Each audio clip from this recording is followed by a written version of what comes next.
his home, that's his residence. What is a big deal about the president hosting delegations at State House? Bwana Gakuya. Thank you, Demuri, for your question, but allow me to salute viewers wherever they are watching us from this morning. And coming to the State House delegation, let me say, it is not long, because State House is a public home, and it is not a private home for the president. And therefore, the public is entitled to pay visits regularly, depending on the programs of the head of state. But the problem here, which appears, is that we have the history of the president when he was a deputy president, and the manner he did his campaign during the COVID time at his former residence in Kalen. And obviously, what he has now turned is that campaign tool is what he has now transferred.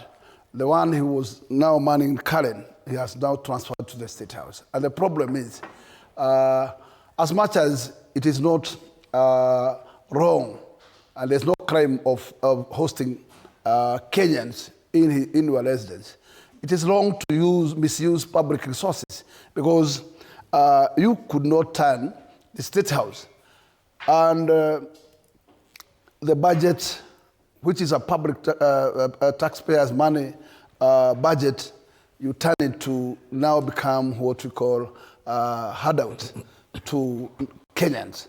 It would be very unfair and completely wrong when we cannot stand to ask, where is President sourcing this money from?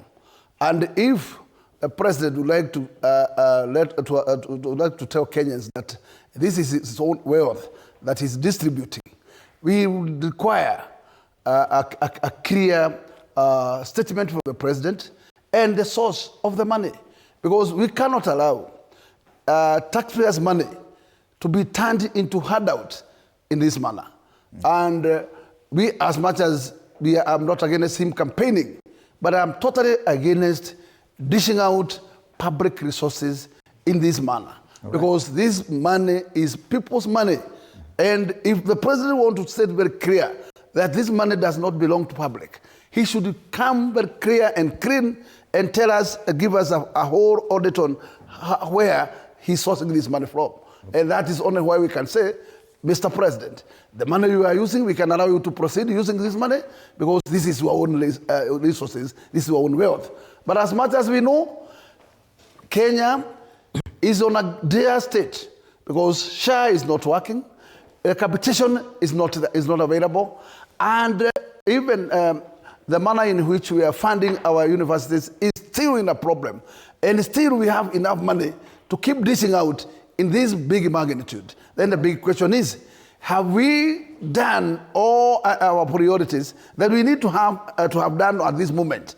And what we have left behind to do is to start this serious campaign and dishing out of these lots of money. Okay, but Madam Mutua, listening to a member of the National Assembly say